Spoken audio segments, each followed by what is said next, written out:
Creed en sus profetas. Domingo 25 de septiembre 2022, Primera de Samuel 19. Jonatán aboga por David ante Saúl. Saúl habló a su hijo Jonatán y a todos sus servidores para dar muerte a David. Pero Jonatán, hijo de Saúl, amaba mucho a David. Y Jonatán dio aviso a David diciendo: Mi padre Saúl procura matarte. Ahora por favor ten cuidado durante la mañana y escóndete en un lugar oculto. Yo saldré y estaré al lado de mi padre en el campo donde tú estés, y hablaré de ti a mi padre. Si percibo algo te lo avisaré. Jonatán habló bien de David a su padre Saúl y le dijo: No peque el rey contra su siervo David, porque él no ha cometido ningún pecado contra ti. Al contrario, sus obras te han sido muy beneficiosas. Él arriesgó su vida cuando mató al filisteo, y el Señor dio una gran victoria a todo Israel. Tú lo viste y te alegraste. ¿Por qué pues pecarás contra sangre inocente dando muerte a David sin motivo? Al oír Saúl la voz de Jonatán juró: Vive el Señor que no morirá. Entonces Jonatán llamó a David y le declaró todas estas palabras. Jonatán presentó a David ante Saúl, y David estuvo delante de él como antes. Mical salva la vida a David. Volvió a haber guerra, y David fue y combatió contra los filisteos. Él les ocasionó una gran derrota, y huyeron ante él. Entonces un espíritu malo de parte del Señor vino sobre Saúl, y estando él sentado en su casa, tenía su lanza en su mano, mientras David tañía con la mano. Luego Saúl intentó clavar a David en la pared con la lanza, pero David esquivó a Saúl, quien golpeó la lanza contra la pared. Aquella noche David huyó y se escapó. Saúl envió mensajeros a la casa de David para que lo vigilaran y le dieran muerte a la mañana siguiente. Pero Mical, su mujer, avisó a David diciendo: Si no salvas tu vida esta noche, mañana estarás muerto. Entonces Mical descolgó a David por una ventana, y él se fue, huyó y se escapó. Después Mical tomó un ídolo doméstico y lo puso sobre la cama, acomodándole a la cabecera una almohada de cuero de cabra y cubriéndolo con la ropa. Y cuando Saúl envió mensajeros para que prendieran a David, ella respondió: Está enfermo.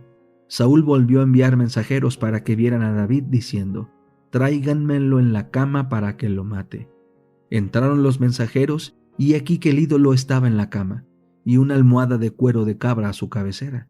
Entonces Saúl preguntó a Mical: ¿Por qué me has engañado así y has dejado ir a mi enemigo, de modo que se escapase?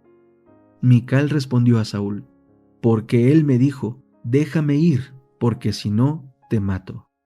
David huye a Nayot en Ramá. David huyó, se escapó y fue a Samuel en Ramá, y le dijo todo lo que Saúl le había hecho. Entonces él se fue con Samuel, y habitaron en Nayot. Luego avisaron a Saúl diciendo: He aquí que David está en Nayot en Ramá. Y Saúl envió mensajeros para que prendieran a David. Estos vieron a un grupo de profetas que estaban profetizando, y a Samuel que estaba allí y los presidía. Entonces el Espíritu de Dios vino sobre los mensajeros de Saúl, y ellos también profetizaron.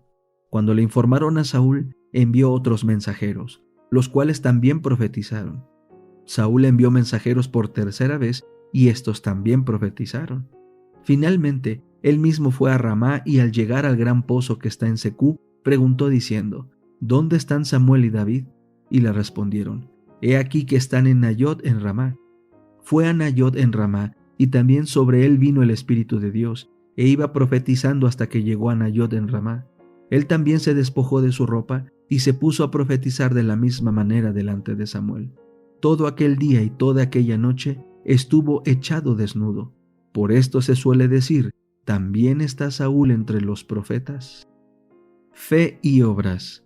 Capítulo 14. La experiencia de la justificación por la fe es delineada.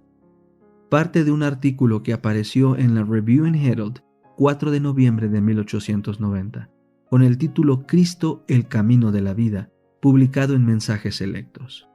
Jesús vino a Galilea predicando el Evangelio del reino de Dios, diciendo: El tiempo se ha cumplido y el reino de Dios se ha acercado. Arrepentíos y creed en el Evangelio. Marcos 1, 14 y 15.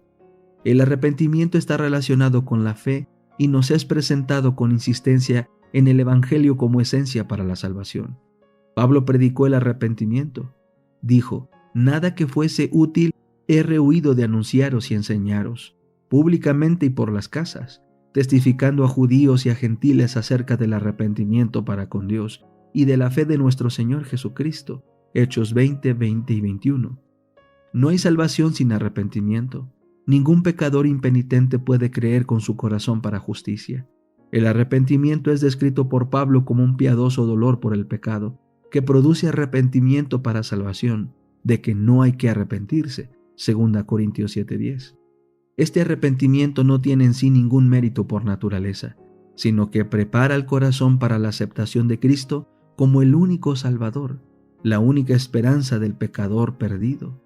Cuando el pecador contempla la ley, le resulta clara su culpabilidad y queda expuesta ante su conciencia y es condenado. Su único consuelo y esperanza se encuentran en acudir a la cruz del Calvario.